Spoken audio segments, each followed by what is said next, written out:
Hi everyone, welcome back to the channel. This is the next video in the Hindi live conversation series with UiPath Aspirant. In case you are looking to the channel for the first time and you haven't already subscribed, please consider subscribing to the channel to get the latest updates. In case you are more comfortable in English, the same playlist is covered in the English language. The link to the playlist is available in the description.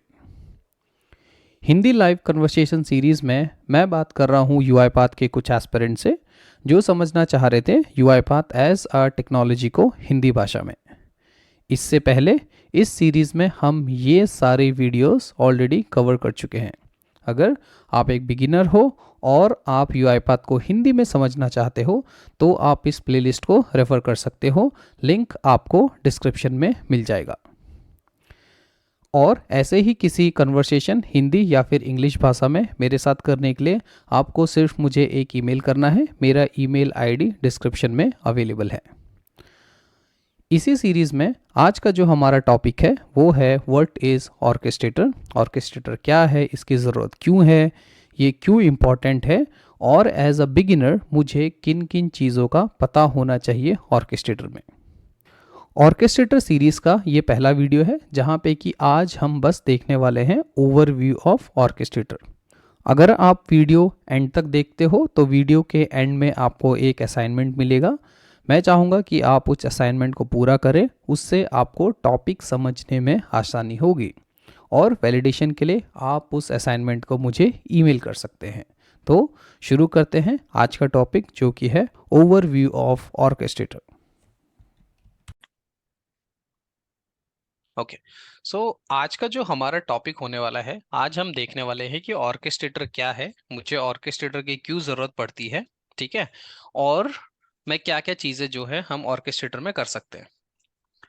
तो अभी तक हमने क्या देखा कि जो भी automation में यहाँ पे लिखता हूँ यूआईपाथ स्टूडियो में, राइट, हम यहीं पे new sequence new flow chart बना के ऑटोमेशन लिख रहे हैं, डीबग कर रहे हैं, सब कुछ कर रहे हैं, ठीक है। अब ये सोचो कि जब आप ऑटोमेशन यहाँ पे जाके रन द फाइल आप करते हो तो ऑटोमेशन कहाँ पे रन होता है, कौन से कंप्यूटर पे रन होता है? वो सर जो जिस कंप्यूटर में बना हो उसी में ही रन करता है। बिल्कुल, है ना। तो अगर मैंने बनाया, मैं यहाँ से रन करता हूँ, मेरे कंप्यूटर में रन होता है। जब तुमने बनाया हम्म। तो तुम्हारे कंप्यूटर पे रन होगा। मतलब बेसिकली जहाँ पे तुमने डेवलप किया, मैं स्टूडियो से रन करता तो वहीं पे रन होता है, ठीक है। अब ये सोचो कि जब तुम किसी क्लाइंट या कस्टमर के लिए ऑटोमेशन बनाओगे, अब उसको वो यूज करना है, तो क्या मैं उसको अपना लैपटॉप उठा के दे दूंगा कि भाई ये ले लैपटॉप, इस पे तू रन करना? पॉसिबल नहीं है, राइट, नहीं। है ना। नहीं, आपने स्टार्ट में बताया था कि वो एक हम्म लिंक देते हैं तो हम्म ऑर्केस्ट्रेटर से तो वो उधर रन कर सकते हैं, ऐसा कुछ। हाँ, तो वही हम देखने वाले, ठीक है। तो बेसिकली अब हमारी रिक्वायरमेंट ये है कि मैंने यहाँ पे चला दिया, मैंने सब कुछ अपना काम खत्म कर दिया। अब मुझे इसको किसी और कंप्यूटर पे चलाना है, तो दो तरीके हैं। या तो मैं उसको ये पूरा का पूरा कोड दे दूं कि भाई तू ये कोड ले और इस कोड को तू अपने पास रन करते रहे जब तेरे को चाहिए, ठीक है। तो बेसिकली वो कोड उठाएगा, अपने कंप्यूटर में ओपन करेगा, रन करेगा, but that does not seem good process, क्योंकि उसको हर बार बैठ के यहाँ पे आना पड़ेगा, रन करना पड़ेगा। कुछ चेंज आया तो फिर उसको पहले मुझे अपने सॉल्यूशन पे करने पड़ेंगे, फिर उसको उसके सॉल्यूशन पे करने पड़ेंगे। मतलब हमारे पास एक अच्छा तरीका तो होना चाहिए, ठीक है। अब होता क्या है, एक बार आपने ऑटोमेशन डेवलपमेंट खत्म कर दिया, सब कुछ एकदम मस्त फिनिश हो गया, हमारा डेवलपमेंट मैंने यहाँ पे रन किया, सब कुछ परफेक्ट चल रहा है। अब मुझे रिक्वायरमेंट ये है कि अब मुझे सब पब्लिश करना है किसी और कंप्यूटर पे, या फिर अब मुझे इसको पब्लिश करना है ऑर्केस्ट्रेटर पे, ताकि मैं इसको किसी और जगह पे रन कर पाऊँ। तो पब्लिश करने के लिए आपके पास यूआईपाथ स्टूडियो में यहाँ पे एक बटन दिख रहा है, ये देखो, पब्लिश का, ये, हम्म। ठीक है। इस पब्लिश के बटन पे आप क्लिक करोगे तो ये क्या होगा, ये बोलेगा कि आपका प्रोसेस जो है, मैं इसको कर रहा हूँ पब्लिश, मैंने इसको बोला कि ऑर्केस्ट्रेटर पे पब्लिश कर दे। बट अब इसको कैसे पता चलेगा कि भाई कौन से ऑर्केस्ट्रेटर पे है? दुनिया में तो बहुत सारे ऑर्केस्ट्रेटर हो सकते हैं, राइट। मेरा ऑर्केस्ट्रेटर अलग है, तुम्हारा अलग है, तुम्हारी कंपनी का अलग है, मेरी कंपनी का अलग है, राइट। तो जब मैं यहाँ से पब्लिश मारूंगा तो इसको कैसे पता चलेगा कि कौन से ऑर्केस्ट्रेटर पे डालना है? उसका आंसर है तुम्हारा यूआईपाथ असिस्टेंट, ये वाला। तो जो तुम्हारा UiPath असिस्टेंट होता है, जो हमने पहले सेशन में देखा था, UiPath असिस्टेंट क्या करता है, यहाँ पे हम इसको कनेक्ट करते हैं ऑर्केस्ट्रेटर से। तो अगर आप देखोगे, जैसे ये मेरा है, तो मैं यहाँ पे जाके अगर प्रेफरेंसेस पे जाता हूँ, तो मेरा जो UiPath असिस्टेंट है वो कनेक्ट हो रखा है इस ऑर्केस्ट्रेटर को, जो यहाँ पे भी विजिबल होगा। ठीक है, let just wait for it to open. ये ऑर्केस्ट्रेटर सेटिंग पे cloud.uipath.com/मुकेश काला ऑर्केस्ट्रेटर सर्विस, ये इस ऑर्केस्ट्रेटर को कनेक्ट हो रखा है। तो अगर मैं इसको उठा के अभी ब्राउजर में डाल दूंगा सेम, तो ये दिखता है, देखो, मुकेश काला द ऑर्केस्ट्रेटर सर्विस। यानी कि जब भी मैं स्टूडियो से कुछ यहाँ पे पब्लिश करूंगा, नेक्स्ट मैंने पब्लिश मारा, तो ये जाएगा UiPath असिस्टेंट के थ्रू और उसमें से देखेगा कि कौन से ऑर्केस्ट्रेटर को कनेक्टेड है और उस ऑर्केस्ट्रेटर में इसको पब्लिश कर देगा। पहली चीज समझ आ गई कि पब्लिश कैसे करते हैं? समझ आ गया ये ऑप्शन, जी वो पब्लिश कैसे करते हैं? ठीक है, ऐसे ही हमारे पास और एक तरीका होता है UiPath के थ्रू पब्लिश करने का। वो ये है कि आप इसको पब्लिश कर सकते हो एज अ न्यूगेट पैकेज। जैसे कि फॉर एग्जांपल, अब कोई क्लाइंट की एप्लीकेशन है, अब क्लाइंट बोल रहा है यार मेरा जो ऑर्केस्ट्रेटर, मैं नहीं देना चाहता अपने ऑर्केस्ट्रेटर की डिटेल तुमको, है ना, मैं नहीं चाहता कि तुम्हारा जो कंप्यूटर है वो मेरे ऑर्केस्ट्रेटर को कनेक्ट करे। मैंने कहा ठीक है, कोई बात नहीं, मैं क्या करूंगा, यहाँ पब्लिशिंग ऑप्शन में अब ऑर्केस्ट्रेटर की जगह मैं क्या कर दूंगा, कस्टम कर दूंगा। एक मैंने कस्टम कर दिया और मेरा ये लोकल मेरे डेस्कटॉप पे मैंने इसको पब्लिश कर दिया। तो अब उठ के क्या होगा कि यही जो सेम ऑटोमेशन है, ये ऑटोमेशन का एक न्यूगेट पैकेज बन जाएगा और वो न्यूगेट पैकेज मेरे डेस्कटॉप में टेम्प फोल्डर के अंदर यहाँ पे इसने ये डाल दिया। ये रहा फर्स्ट प्रोसेस डॉट NUPKG, यहाँ पे इसने ये रख दिया। तो अब मेरे को सिंपल ये न्यूगेट शेयर करना होगा, वो उठा के अपने ऑर्केस्ट्रेटर पे अपलोड कर देगा। ठीक हो गया। तो या तो तुम सीधे ऑर्केस्ट्रेटर को कनेक्ट कर सकते हो UiPath असिस्टेंट के थ्रू, पब्लिश मार सकते हो, वो तुम्हारे ऑर्केस्ट्रेटर में आ जाएगा। दूसरा तरीका क्या है, अब जैसे कि अब मुझे ये न्यूगेट जो ऑटोमेशन मैंने बनाया, मैं चाहता हूं कि विरल अपने ऑर्केस्ट्रेटर पे चलाए, तो मैं क्या करूंगा, उसको ये न्यूगेट शेयर कर दूंगा और विरल जाके उस न्यूगेट को अपने ऑर्केस्ट्रेटर में डालेगा और वहां पे वो रन कर सकता है। समझ आ गया कि कैसे कैसे पब्लिश कर सकते हैं दो तरीके से? ठीक है, अब जी देखते हैं कि ये ऑर्केस्ट्रेटर है क्या चीज और इसकी जरूरत क्यों पड़ती है। तो ऑर्केस्ट्रेटर सबसे पहले आपको जाना है इस वेबसाइट पे जो है cloud.uipath.com। ठीक है, ये याद रखना, cloud.uipath.com। इस पे लॉगिन करोगे तो ये कुछ ऐसा दिखता है। जब फर्स्ट टाइम आप लॉगिन करोगे तो इसमें आपको वही ईमेल आईडी यूज करनी है जो आपने UiPath डाउनलोड करते टाइम यूज करी थी। यहाँ पे जब आप लॉगिन करोगे तो यहाँ पे आपको पहले ही दिख जाएगा राइट हैंड साइड पे something which is called orchestrator. Orchestrator एक वेब बेस्ड यूटिलिटी है जो कि वेबसाइट में खुलते हैं। इसकी एक मोबाइल एप्लीकेशन है, आप मोबाइल ऐप की तरह इसको यूज कर सकते हो। इसका काम क्या होता है, पूरे रोबोट फ्रेमवर्क को मैनेज करना। ठीक है, लाइसेंसेस से लेके कौन सी जॉब कब रन करनी है, कितने टाइम तक रन करनी है, मॉनिटर, एसेट्स क्या होते हैं, सब कुछ ये मैनेज करता है। ठीक है, तो सबसे पहले जब आप ऑर्केस्ट्रेटर पे आते हो ना, तो यहाँ पे आपको टॉप पे क्या दिखता है, एक टेनेंट दिखता है। ठीक है, अब ये टेनेंट आप ऐसा मान लो कि ये ही आपका सब कुछ है स्टार्टिंग करने के लिए ऑटोमेशन का। जब आप ऑर्केस्ट्रेटर में फर्स्ट टाइम आते हो तो ये आपको पूछेगा कि आप कौन से टेनेंट पे जाना चाहते हो। अब टेनेंट को आप ऐसे समझो, टेनेंट को समझने के लिए मैं एक क्वेश्चन पूछ रहा हूँ। ठीक है, जैसे कि एक कंपनी है, आपने आज के दिन में डेवलपमेंट कर दिया, तो क्या जिस एनवायरनमेंट पे आप डेवलप करोगे, क्या वही एनवायरनमेंट आपका प्रोडक्शन का भी होना चाहिए, लाइव एनवायरनमेंट भी होना चाहिए, लाइव एनवायरनमेंट डिफरेंट होना चाहिए? क्या लगता है? डिफरेंट होना चाहिए। डिफरेंट होना चाहिए। क्या जिस एनवायरनमेंट में आप डेवलप कर रहे हो, क्या टेस्टिंग वालों को भी वही एनवायरनमेंट होना चाहिए, टेस्टिंग का एनवायरनमेंट दूसरा होना चाहिए? क्या नहीं, लगता है? टेस्टिंग अलग का होगा, अलग दूसरा होगा। अलग होगा। राइट? ऐसा क्यों होता है? क्योंकि हम चाहते हैं कि वो अलग अलग एनवायरनमेंट पे टेस्ट करे और सेग्रीगेशन एंड डेटा वगैरह जो भी रहे, राइट? तो अब एक कंपनी में अगर मैं हाई लेवल पे देखूं तो मेरे पास अलग अलग एनवायरनमेंट होते हैं। एक होता है मेरा डेवलपमेंट, एक हुआ टेस्टिंग और एक हुआ प्रोडक्शन। ठीक है, प्रोडक्शन में यानी कि लाइव एनवायरनमेंट। अब टेनेंट जो होगा, सबसे पहले आप एक ऑर्केस्ट्रेटर में आपके पास अलग अलग टेनेंट होंगे। तो टेनेंट मतलब एज ऑफ नाउ आप ये समझो कि मैं एक डेवलपमेंट टेनेंट को कनेक्टेड हूँ। ऐसे ही आपके पास ऑर्केस्ट्रेटर में दूसरा टेनेंट होगा जो कि आपका टेस्टिंग का होगा, ऐसे ही आपके पास तीसरा टेनेंट होगा जो कि आपका लाइव या फिर प्रोडक्शन का होगा। डिपेंडिंग ऑन द कंपनी आपके पास अलग अलग ऑर्केस्ट्रेटर भी हो सकते हैं या फिर आपके पास एक अलग अलग टेनेंट भी हो सकते हैं। समझ आ गया टेनेंट क्या होता है? ठीक है।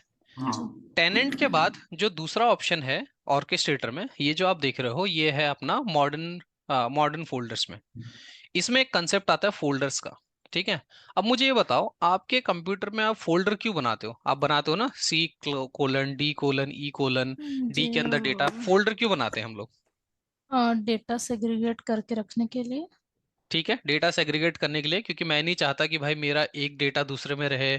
तो मैंने अपनी सारी फोटोज में डाल ली, सारे ऑडियोज हमने ऑडियो में डाल लिए, सारे मूवीज हमने मूवीज फोल्डर में रख लिए, राइट? ढूंढने में, वो काम करने में आसानी रहती है। सेम कंसेप्ट ऑर्केस्ट्रेटर में भी है।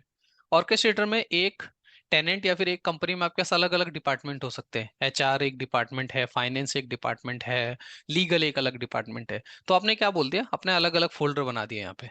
जैसे मेरे पास एक शेयर्ड हो गया, एक एडमिन हो गया, एक माई वर्क स्पेस हो गया, ऐसे आप और भी बना सकते हो। वो ऑप्शन कहाँ पे आता है? फोल्डर में आता है। जैसे ही आप फोल्डर बनाओगे तो फोल्डर के हिसाब से आप ऑर्केस्ट्रेटर में ऑटोमेशन को आप अलग अलग डिसाइड कर सकते हो, डिवाइड कर सकते हो, सॉरी। तो फोल्डर्स का मतलब ये है कि आप ऑटोमेशंस को अलग सेग्रीगेट कर सकते हो, एसेट्स ऑटोमेशन। जैसे आपने फोल्डर बना दिया, आपने बोला कि ये फोल्डर जो है ऑर्केस्ट्रेटर में आए, आपने एक नया फोल्डर बनाया, आपने बोला कि इस फोल्डर में सिर्फ फाइनेंस वालों के ऑटोमेशन, फाइनेंस वालों के एसेट्स, फाइनेंस वालों का डेटा रहेगा। आपने एक दूसरा फोल्डर बनाया, उसमें आपने बोला कि इस फोल्डर में सिर्फ लीगल वालों को डेटा, लीगल वालों के एसेट्स, लीगल वालों के ऑटोमेशन रहेंगे। तो ऐसे ऐसे आप फोल्डर बनाते हो। तो टेनेंट, टेनेंट के अंदर फोल्डर्स। समझ आ गया टेनेंट और फोल्डर में डिफरेंस? यहाँ पे टेनेंट पे आके ये फोल्डर्स आप और बना सकते हो यहाँ पे, ठीक है, ऐड फोल्डर करके। अब ऑर्केस्ट्रेटर में और क्या होता है और हम क्या करते हैं, ठीक है। सबसे पहले मान लो आज के दिन में मुकेश गया, मुकेश ने नई कंपनी खोली, मैंने ऑर्केस्ट्रेटर तो ले लिया। अब जब रोबोट रन होता है, राइट, जब आप यहां से रन करते हो रोबोट को, यूआईपाथ स्टूडियो से रन करते हो यहां से, तो ये आपके कंप्यूटर में रन होता है ना, आपके मशीन पे रन होता है। अगर अब मुझे ऑर्केस्ट्रेटर से इसको किसी और कंप्यूटर पे रन करना है तो पहले मुझे कंप्यूटर तो खरीदने पड़ेंगे कि नहीं खरीदने पड़ेंगे? कंप्यूटर तो होने चाहिए ना कहीं पे। कंप्यूटर होने चाहिए, लैपटॉप होने चाहिए, वर्क स्टेशन होने चाहिए। तो सबसे पहले कंपनी क्या करेगी, जाएगी, ऑर्केस्ट्रेटर का लाइसेंस खरीद लिया, उसके बाद खरीदेगी मशीन, कंप्यूटर, कि कहाँ पे एक्चुअली ऑटोमेशन रन हो रहा है। क्योंकि मैं डेवलपर के मशीन पे थोड़ी करूंगा। मैं क्लाइंट को पूछूंगा, भाई ठीक है मैं ऑटोमेशन रन करूंगा बट मेरे को बता तो सही कि कहाँ है तेरी मशीन। तो कस्टमर बोलेगा कि ठीक है भाई, मैं आज 5 लैपटॉप लेके आ गया, 5 कंप्यूटर लेके आ गया, इन 5 कंप्यूटर पे ऑटोमेशन को रन होना है। तो सबसे पहला काम क्या होगा, ऑर्केस्ट्रेटर में हम आएंगे और यहाँ पे आके क्या ऐड करेंगे, मशीन। ठीक, समझ आ रहा है? Add machine. मशीन ऐड करी, वो पूछेगा मशीन का नाम बताओ, कौन से टाइप की मशीन है। मैंने ऐड कर दिया। बट अब मान लो आज के दिन में मैं कहीं से विरल की मशीन का नाम ले आया। ठीक है, मान लेता हूं मैं विरल की मशीन का नाम ले आया, विरल PC।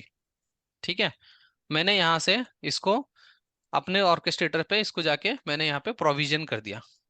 तो अब अगर मैं यहाँ पे जाके यहाँ से ऑटोमेशन रन करूंगा तो क्या वो विरल के कंप्यूटर पे रन हो जाएगा मेरे ऑर्केस्ट्रेटर से, या फिर विरल को एक्सेस देना पड़ेगा? क्या लगता है?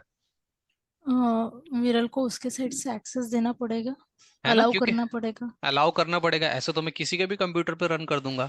वो एक्सेस देने का तरीका क्या होता है कि जब भी आप कोई कंप्यूटर ऐड करते हो यहाँ पे, उसके सामने आपको एक चीज मिलती है जिसको हम बोलते हैं मशीन की। ठीक है, तो मैंने ये PC ऐड करा, इसके आगे एक मशीन की आई। तो जिस कंप्यूटर में ये मशीन की डलेगी वो कंप्यूटर पे ऑटोमेशन रन होगा। कैसे करेंगे हम, यहाँ से इसको कॉपी करेंगे, इसको लेके हम जाएंगे विरल के कंप्यूटर पे या फिर क्लाइंट के कंप्यूटर पे, और वहां पे जाके ये कौन से ऑर्केस्ट्रेटर पे है और उसकी मशीन की क्या है, वहां पे जाके उसको कनेक्ट मार देंगे। तो जैसे ही ये मशीन की उठा के मैं किसी भी यूआईपाथ असिस्टेंट में डालूंगा, उससे क्या होगा, वो उसको पता चल जाएगा कि मैं इस ऑर्केस्ट्रेटर में इस मशीन पे कनेक्ट होना है मुझे। समझ आया? मशीन और ऑर्केस्ट्रेटर कैसे कनेक्टेड होते हैं, पहली चीज। जी, मशीन के डालने के बाद। हाँ ठीक है, मशीन की डालने के हम्म, बाद कनेक्ट हो गए। अब हम्म, मशीन की डालने के बाद कनेक्ट तो हो गए। अब दूसरा क्वेश्चन ये आता है कि इस मशीन पे जो ऑटोमेशन रन होंगे वो अटेंडेड ऑटोमेशन होंगे या अनअटेंडेड ऑटोमेशन होंगे, क्योंकि यूआईपाथ के पास अलग अलग टाइप के लाइसेंस है, एक है अटेंडेड लाइसेंस, एक होता है अनअटेंडेड लाइसेंस। तो जब भी आप ऑर्केस्ट्रेटर सेटअप करते हो ना, तो जैसे मान लो ये ऑर्केस्ट्रेटर मैंने सेटअप किया, तो आप यहाँ पे जाओगे तो यहाँ पे आपके पास एक टैब होती है लाइसेंसेस की। ये लाइसेंस का मतलब ये है कि आप लाइसेंस खरीदते हो यूआईपाथ से, राइट। तो अब जैसे मैं, ये मेरा ऑर्केस्ट्रेटर आपको दिख रहा है, मेरे पास एक अनअटेंडेड लाइसेंस है, मेरे पास दो ऑटोमेशन डेवलपर के लाइसेंस है, एक मेरे पास टेस्टिंग का लाइसेंस है, और दो मेरे पास अटेंडेड के लाइसेंस है। मैंने एक अनअटेंडेड लाइसेंस ऑलरेडी अपने कंप्यूटर में यूज कर रखा है। अब मुझे एक और अनअटेंडेड लाइसेंस चाहिए जो मुझे विरल के पीसी पे देना है। मेरे पास लाइसेंस तो है ही नहीं, तो अब मुझे क्या करना पड़ेगा, मुझे यूआईपाथ से लाइसेंस खरीदने पड़ेंगे, है ना। मैं लाइसेंस खरीद दूंगा, मैं अपने ऑर्केस्ट्रेटर में ऑनबोर्ड करूंगा, तो मेरे पास यहाँ पे ये दो लाइसेंस हो जाएंगे, ठीक है। तो ऑर्केस्ट्रेटर का एक और काम ये होता है कि वो यूआईपाथ से जाके लाइसेंस खरीदना और उस लाइसेंस को यहाँ पे डालना, वैलिडेट करना, कि लाइसेंस कब तक वैलिड है, लाइसेंस की डालना, सब कुछ ऑर्केस्ट्रेटर में ही होता है। तो अभी आप देखोगे जब मैंने विरल की मशीन ऐड करी यहाँ पे, ठीक है, अब मैं चाह रहा हूँ इस पर अनअटेंडेड रोबोट रन हो, तो मैं इस मशीन पे गया और मैंने इसको बोला कि अनअटेंडेड रोबोट इस पे रन कर दो। अब मैं अपडेट मार रहा हूँ तो ये मेरे को नहीं करने दे रहा है, क्योंकि मेरे पास है ही नहीं। ये मैं वन कर रहा हूँ, ये बोल रहा है कि भाई तुम्हारे पास अब ये नहीं है, अनअटेंडेड, है ना, क्योंकि मेरे पास एक ही अवेलेबल था। तो बेसिकली ऑर्केस्ट्रेटर का दूसरा काम यह है कि उस मशीन को कौन से टाइप ऑफ लाइसेंस देने हैं, यूआईपाथ से लाइसेंस खरीदने का काम, मैनेजमेंट का काम सारा किसका होता है, ऑर्केस्ट्रेटर का। समझ आ गया, लाइसेंसिंग, मशीन सेटअप, ठीक है। मैंने मशीन ऐड कर दी यहाँ पे, ठीक है, और मैंने उसको लाइसेंस एलोकेट कर दिया। उसके बाद एक जो यहाँ पे दूसरा टैब है उसका नाम है मैनेज एक्सेस। अब मुझे एक बात बताओ, एक कंपनी में बहुत सारे लोग होते हैं, राइट, क्या सबको ऑर्केस्ट्रेटर पे सेम एक्सेस होना चाहिए, नहीं। राइट, हमें अलग अलग रोल के हिसाब से अलग अलग एक्सेस होना चाहिए। मेरे पास कंपनी में इंप्लॉयज हैं, एक इंप्लॉय, दो इंप्लॉय, चार इंप्लॉय, 10 इंप्लॉय, मुझे सबको एक्सेस देना है कि कौन एडमिन होगा, किसके पास डेवलपर लाइसेंस, किसके पास डेवलपर एक्सेस होना चाहिए, किसके पास एडिट का एक्सेस होना चाहिए, राइट। वो सारे एक्सेस भी हम कहाँ से मैनेज करते हैं, ऑर्केस्ट्रेटर से, अंडर दिस टैब जिसका नाम है मैनेज एक्सेस, ठीक है। ऑर्केस्ट्रेटर में जो दूसरा काम होता है वो होता है एक्सेस मैनेजमेंट का, कि हम यूजर पे जाके कैसे एक्सेस को मैनेज करते हैं, सारे रूल्स, ग्रुप, परमिशन, सब कुछ हम यहाँ पे आके करते हैं, ठीक। फोल्डर्स हमने बना दिए, हमने एक्सेस ले लिया, हमने मशीन ऐड कर दी, ठीक है। अब मेरे पास जो ये टैब आता है, ये आता है रोबोट का। जो हमने लाइसेंस खरीदे हैं, राइट, उसको जो ऑटोमेशन कौन एग्जीक्यूट करता है, ऑटोमेशन एग्जीक्यूट करता है रोबोट। तो हमें क्या करना पड़ेगा, हमें यहाँ पे जाके वो जो लाइसेंस है उन्हीं लाइसेंस से हम क्या बनाएंगे, रोबोट बनाएंगे। रोबोट मतलब सिंपल है कि कौन सा आपका अटेंडेड रोबोट है, कौन सा आपका अनअटेंडेड रोबोट है, आप उसको कुछ भी नाम दे सकते हो अपनी मर्जी से। तो robot, folder, manage access, machine, ये सारे चीजों में कोई डाउट है अभी तक, नहीं सर। ठीक है। अब ये बात सोचो, यहां से मैंने एक ऑटोमेशन अभी पब्लिश मारा था, ये ठीक है, मैं फिर से पब्लिश मार रहा हूं, मैंने पब्लिश मारा, और ये कौन से ऑर्केस्ट्रेटर में चला जाएगा, बताओ कौन से ऑर्केस्ट्रेटर में जाएगा, मेरे वाले में ना, आपके कैसे, आपके इसमें क्यों जाएगा उसमें, वो आपने आपका मशीन ये ऐड किया ना वहाँ पे, हम्म, ऑर्केस्ट्रेटर का लिंक जो है, ठीक है, आपका वहाँ पे लिंक। उसकी वजह से ये यहाँ पे ऐड हो जाएगा। अब ये ऑर्केस्ट्रेटर तो पहुंच गया। अब हमारे पास ऑर्केस्ट्रेटर में अलग अलग फोल्डर हैं, हमारे पास अलग अलग टाइप के मशीन्स हैं। तो क्या ये जो पैकेज डिप्लॉय हुआ है ये खुद डिसाइड कर पाएगा कि मुझे किस मशीन पे, किस यूजर पे और कहाँ पे रन होना है, क्या ऑर्केस्ट्रेटर डिसाइड कर पाएगा खुद ही, नहीं, उसको कुछ रास्ता उसको दिखाना पड़ेगा। उसको तो पता ही नहीं ना, मैंने यहाँ से डिप्लॉय करा है, ये तो एक न्यूगेट है, कोड उठा के डेवलपमेंट फोल्ड ऑर्केस्ट्रेटर में चला गया, ऑर्केस्ट्रेटर को क्या पता कि इसको विरल के मशीन पे रन करो, इसको मुकेश के मशीन पे रन करो, अटेंडेड में रन करो, ऐसे रन करो, इतने बजे रन करो, उसको थोड़ी पता है, राइट? तो क्या हम्म, सिर्फ पब्लिश करने से ऑटोमेशन चल जाएगा?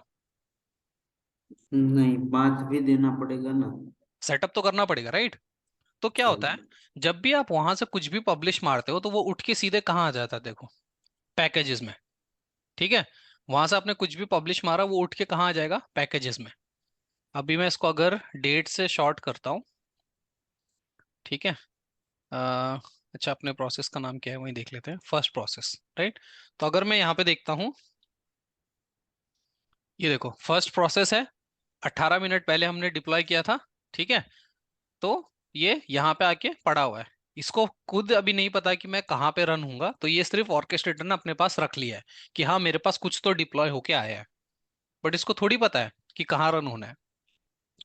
इसको अब कहाँ रन होना है उसके लिए मुझे क्या करना पड़ेगा, मैं किसी एक फोल्डर में जाऊंगा, है ना? मुझे ऐसे किसी फोल्डर में तो रन करना पड़ेगा, किसी डिपार्टमेंट में। मैंने बोला कि भाई मैं इसको रन करूंगा एडमिन फोल्डर के अंदर, ठीक?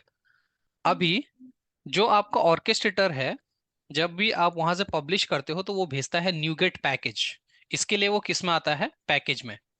जब आपकी उसको आपको रन करना है तो आपको पैकेज से क्या बनाना पड़ेगा, प्रोसेस। ठीक है, ये आप समझो कि पैकेज को ऑर्केस्ट्रेटर रन नहीं कर पाता है, ऑर्केस्ट्रेटर को रन करने के लिए क्या चाहिए, प्रोसेस चाहिए। तो आप क्या करोगे, किसी भी फोल्डर में आओगे आप, यहाँ प्रोसेस में आओगे, और यहाँ पे आके आप सिंपल क्या करोगे, न्यू प्रोसेस, ये दिख रहा है एक बटन, ऐड प्रोसेस। जैसे ही मैंने ऐड प्रोसेस पे क्लिक करा, ये मुझसे क्या पूछ रहा है, मेरे को बताओ कि कौन सा पैकेज है तुम्हारा। तो मैंने बोला यार मेरे पैकेज का नाम है फर्स्ट ऑटोमेशन। अब ये मुझसे पूछ रहा है कि ये तुम्हारे उसकी डिटेल्स है, मैंने इसको सिंपली नेक्स्ट नेक्स्ट करके क्रिएट कर दिया, नेक्स्ट नेक्स्ट, और यहाँ पे जाके मैंने इसको क्रिएट कर दिया, और इसको मैं क्लोज कर देता हूँ फिलहाल। अब तुम देखोगे कि जो ऑटोमेशन जो मेरा फोल्डर था, उसमें जो प्रोसेसेस वाला टैब था, वहां पे तुमको अब एक नया दिखने लग गया जिसका कि नाम क्या है, फर्स्ट प्रोसेस। ठीक है, तो ऑर्केस्ट्रेटर में एक और काम होता है, हम क्या करते हैं, पैकेज से हम क्या बनाते हैं, प्रोसेस बनाते हैं। समझ आ गया प्रोसेस क्यों बनाना पड़ता है मुझे, क्योंकि इसको नहीं पता ना कि कौन से फोल्डर में रन करना है, तो मैं उस स्पेसिफिक फोल्डर में जाके मैंने उसका क्या बना दिया, प्रोसेस बना दिया। ठीक, यहां तक समझ आया? हम्म, अब हम्म इस प्रोसेस को खुद पता है कि मुझे कब रन होना है या फिर किस कंप्यूटर पर रन होना है? नहीं, नहीं उसको पता, राइट? बताना पड़ेगा। उसको बताना पड़ेगा, तो उसको रन करने के लिए हम यहाँ पे जाते हैं, ये जॉब, स्टार्ट अ जॉब। मैं यहाँ पे गया, और मैं यहाँ पे बताऊंगा कि ये ऑटोमेशन है, इसको इस वाले लैपटॉप पे, इस मशीन पे रन करो। ठीक है, यहाँ पे मुझे उसको पूरी डिटेल देनी पड़ेगी। तो ये काम भी किस में होता है, तुम्हारा ऑर्केस्ट्रेटर में होता है। ये सब अभी हम करेंगे जब एक्चुअल में मैं बताऊंगा। अभी तो मैं सिर्फ आज ओवरव्यू दे रहा हूँ ऑर्केस्ट्रेटर का कि इसमें हम क्या क्या कर सकते हैं। ठीक है, तो वो रन करने का पावर, उसको मैनेज करने का काम सब हम किस में करते हैं, ऑर्केस्ट्रेटर में करते हैं। प्रोसेस बना दिया, जॉब, ट्रिगर्स हम बात करेंगे किसी और दिन, नेक्स्ट सेशन में। और क्या होता है ऑर्केस्ट्रेटर में, ऑर्केस्ट्रेटर में एक इंपॉर्टेंट चीज होती है, मॉनिटरिंग। ऑर्केस्ट्रेटर जब भी किसी कंपनी में वर्क होता है तो वो एक सेपरेट टीम होती है जो कि इसको मॉनिटर करती है।